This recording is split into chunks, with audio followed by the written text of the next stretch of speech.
అమెరికాలో జనం ఆగ్రహం కట్టలు తెంచుకుంటుంది. నిరసనలు వెల్లువెత్తుతున్నాయి. అమెరికా నలుమూలల్లా ర్యాలీలు జరుగుతున్నాయి.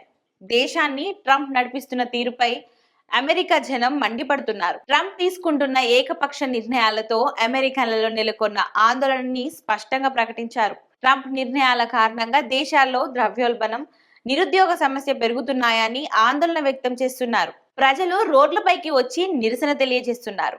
న్యూయార్క్ నుంచి అలస్కా దాకా వీధుల్లో జనం పోటెత్తారు. హ్యాండ్స్ ఆఫ్ అంటూ నినాదాన్నిచ్చారు.